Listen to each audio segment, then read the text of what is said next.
Yang kami muliakan para wakil talqin Syekh Mursyid yang dimampukan hadir pada saat ini, terutama Bapak Kiai Haji Mahya Al-Bukhari, nafa'anallahu fituli hayatihi, para asatizah, para hujat, para kiai, para pimpinan madrasah Raullah, wabil khusus penyedia manakib online internasional, Bunda Kayak Susmono beserta timnya, senantiasa tambah istiqomah berkah hidupnya dunia dan akhirat.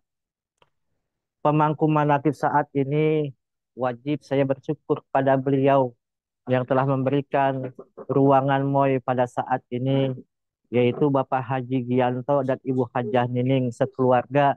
Senantiasa Allah berikan segala hajatnya dikabulkan oleh Allah Subhanahu wa taala, dimurahkan rezekinya dan senantiasa berkah dalam hidupnya. Ikhwan wal akhwat yang sedang menempuh hakikat kesucian jiwa rahimakumullah. Sebelum menuju khidmat ilmiah pada pagi ini, permintaan dari Sohibul Bait yaitu Bapak Haji Yanto dan Ibu Hajah Nining berkenaan dengan hari ulang tahun daripada cucu beliau, Dihya Karim Idris, anak dari Ibu Dina Miftahul Jannah dan Mahendrawan Idris. Mari kita doakan bersama dan seluruh yang berulang tahun pada hari ini dan bulan ini. Panjang umurnya, panjang umurnya, panjang umurnya serta mulia, serta Amin. mulia, Amin. serta mulia. Selamat Amin. ulang tahun kami ucapkan. Selamat Amin. panjang umur kita doakan selalu Amin. sejahtera, sehat, sentosa. Amin. Selamat panjang umur dan bahagia, dan Amin. bahagia, dan bahagia. Panjang umurnya, panjang umurnya, panjang Amin. umurnya serta mulia, serta Amin. mulia, serta mulia. Bibarokah karma abawas al-fatihah. A'udzubillahiminasyaitonirrajim. Bismillahirrahmanirrahim. Alhamdulillahirabbil alamin arrahmanir rahim maliki yaumiddin. Iyyaka na'budu wa iyyaka nasta'in ihdinas siratal mustaqim. Siratal ladzina an'amta 'alaihim ghairil maghdubi 'alaihim waladdallin. Masyarul ikhwan wal akhwat rahimakumullah. Alhamdulillah kita sudah diperjalankan oleh Allah sampai pada saat ini, sampai detik ini, di penghujung Ahad di bulan Sya'ban ini. Senantiasa kita patut bersyukur. Karena syukur kita tiada lain tiada bukan bersama dengan orang yang paling bersyukur, bersama dengan orang yang pandai bersyukur, yaitu guru agung kita semua, pemirsa Abah Aus. Masyarakat ikhwan rahimakumullah. Manusia hidup bahagia atau sedih, tenang atau gelisah, mudah atau susah, ringan atau berat, semuanya adalah respon daripada emosional kita. Bagaimana karakteristik yang ada dalam diri pribadi masing-masing. Maka sering para mubalik mengatakan, man arofa nafsahu fakot arofa robbahu. Siapa yang mengenal dirinya akan mengenal Tuhan. Man arofa robbahu jahilan, jahilu nafsahu. Maka siapa yang sudah kenal Tuhannya, makin bodohlah dia. Maksudnya bodohnya ini, dia tidak punya kemampuan apa-apa. Semua sudah disediakan oleh Allah. Semua sudah disediakan oleh Allah. Seberapa dalam, seberapa lama, dan seberapa terganggu kita dalam menghadapi kehidupan di saat ini. Semua sesungguhnya tergantung kemampuan diri sendiri mengelola emosi dan terus meningkatkan kecerdasan emosional. Karena kecerdasan itu terbagi tiga. Kecerdasan emosional, kecerdasan spiritual, dan kecerdasan intelektual. Ini yang harus perangkat ada dalam diri kita semua. Maka semakin tinggi kecerdasan emosi kita, maka semakin bahagia, tenang, mudah, dan ringan kita dalam menjalani kehidupan ini. Seburuk apapun kenyataan hidup yang dialami, semakin rendah kecerdasan emosinya, maka semakin sedih, gelisah, berat, dan berat kita menjalani hidup. Maka Rasulullah Shallallahu Alaihi Wasallam bersabda dari Harya Ibnu Qudamah As-Sa'di menceritakan hadis bahwa ia pernah bertanya kepada Rasulullah Shallallahu Alaihi Wasallam.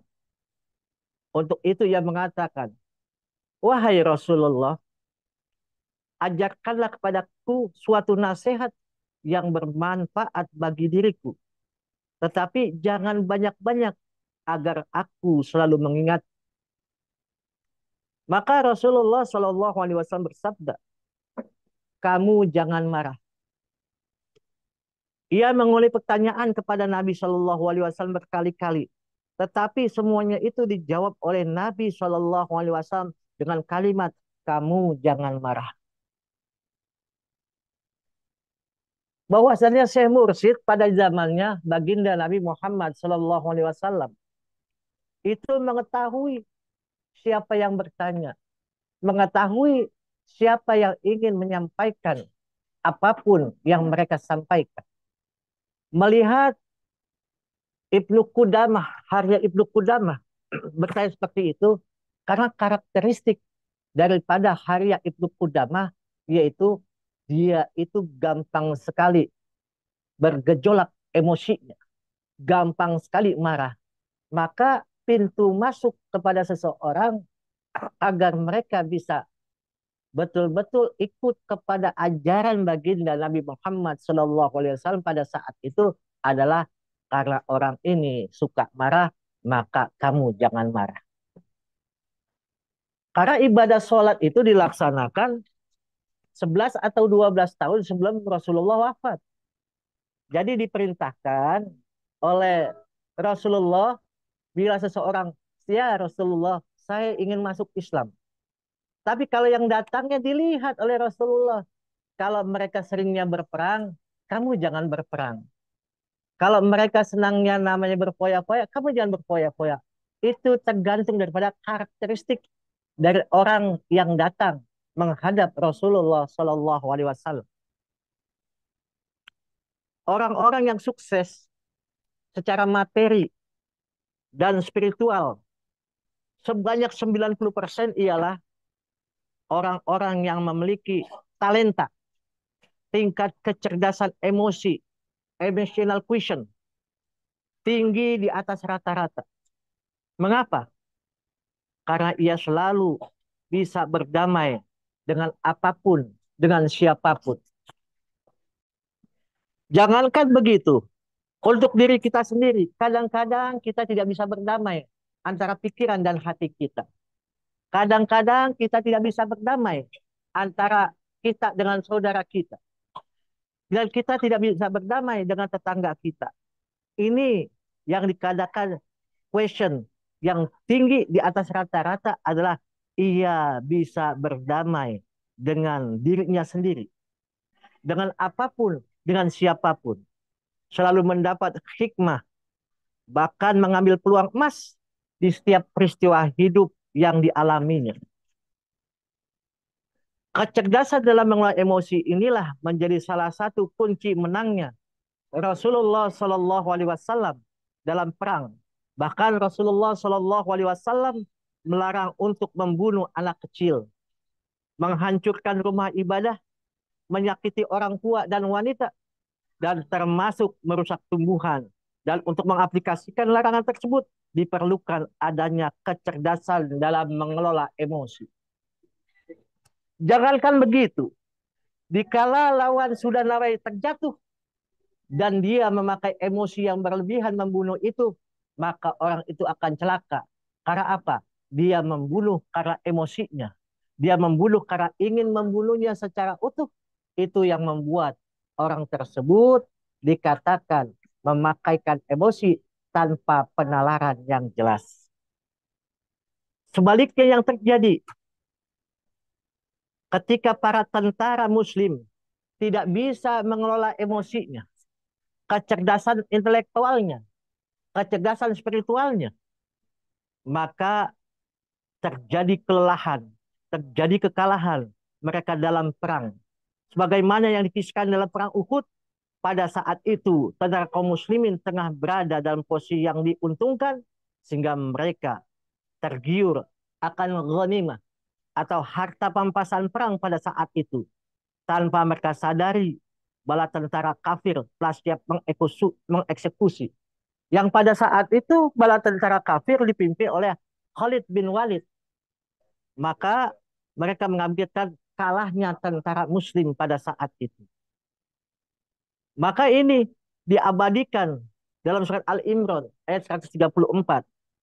Dan orang-orang yang menahan amarahnya dan memaafkan kesalahan orang lain. Dan Allah mencintai orang yang berbuat kebaikan. Maka Nabi Shallallahu Alaihi Wasallam bersabda, orang yang kuat itu bukanlah orang pandai bergulat, tetapi orang yang kuat itu ialah orang yang dapat mengendalikan dirinya ketika sedang marah. Maka Rasulullah memberikan tips kepada kita, dikala kita marah, bagaimana marah itu adalah api, maka kita diperintahkan untuk mengambil air wudhu. Kalau marah itu masih bergejolak, kita lakukan sholat. Dan marah itu masih bergejolak, kita ruku. Marah itu bergejolak, kita sujud meminta kepada Allah. Dan sampai akhirnya api itu akan padam karena dekatnya kita kepada Maha Pemilik api dan amarah emosional seperti itu. Maka barang siapa yang menahan amarah, padahal ia mampu melakukannya, pada hari kiamat Allah akan memanggilnya di hadapan seluruh makhluk.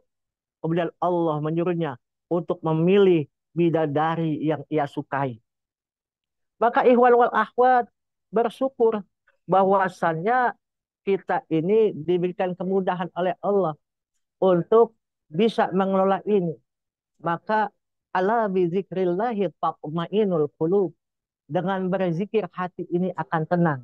Kalau hati ini tenang, maka otomatis segala tindak tanduk perbuatan kita berdasarkan atas amar ma'ruf nahi munkar.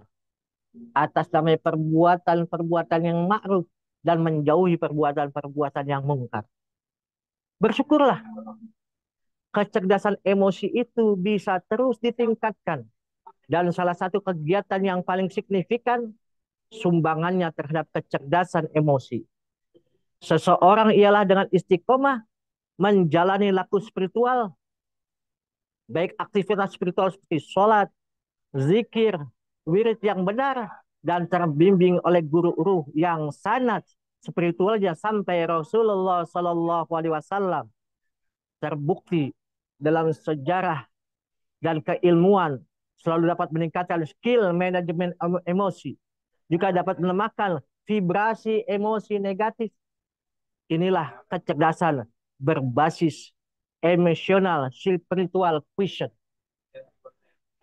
Maka fungsi laku spiritual ini ialah untuk memperluas medan energi serta sumber emosi, yakni hati. Dengan konsistensi laku spiritual terjadi pembesaran ruang-ruang hati yang awalnya sangat sempit, kecil. Seseorang yang ruangnya sempit, mudah sumpek, dan kepentok kiri kanan dengan permasalahan-permasalahan yang ada pada saat ini dan permasalahan yang akan datang, maka itu rutinitas yang kita hadapi, dan rutinitas itu harus kita hadapi dengan kecerdasan emosional dan spiritual kita. Sementara seseorang yang ruang hati yang luas, diluaskan dengan laku spiritualnya, terutama zikrullah, maka otot-otot hatinya akan menjadi kuat dan tak mudah retak, apalagi patah, apalagi meledak para himpitan serta tekanan masalah, juga punya daya tampung yang luas terhadap permasalahan hidup apapun yang dihadapinya, bahkan bisa menampung masalah orang lain sekaligus membantu menemukan solusinya. Demikian hatinya selalu lebih lapang, lebih terang, lebih tenang. Untuk itu semua kembali pada kemauan seseorang untuk meningkatkan kecerdasan emosi yang ditandai meningkatkan skill manajemen kecerdasan emosi. Sekarang silakan tinggal kita semua mau pilih yang mana, jadi manajer emosi yang hebat atau payah untuk memanage daripada emosi yang Allah berikan kepada kita semua. Maka wajiblah kita bersyukur kepada Allah karena dengan nama-nama Allah yang Allah berikan kepada kita melalui ta, lam, kof, ya, nun, kita semua bisa bersinergi antara kolab kita dari ujung rambut sampai ujung kaki kita bisa mengikuti ritme arahan daripada guru agung kita, arahan dari Allah Subhanahu wa taala. Maka kita semua di sini senang, di mana senang, di manapun kapan kita pun mendapatkan kesenangan, mendapatkan keberkahan, mendapatkan kemuliaan dari Allah Azza wa Jalla. Semoga Allah berikan kepada kita kecerdasan-kecerdasan ini bukan hanya dimiliki oleh kita, tapi kita tutur tularkan kepada seluruh ahli kita, penerus-penerus kita. Mereka menjadi orang-orang soleh yang bisa menjalankan perintah Allah, menegakkan salat, dan juga menjalankan perintah Allah dan menjauhi segala larangan-larangan Allah. Dan senantiasa bermudawamah zikrullah. Semoga Allah berkahi semuanya segalanya selamanya. Wallahul muwafiq ila aqwamit thoriq. Assalamualaikum warahmatullahi wabarakatuh.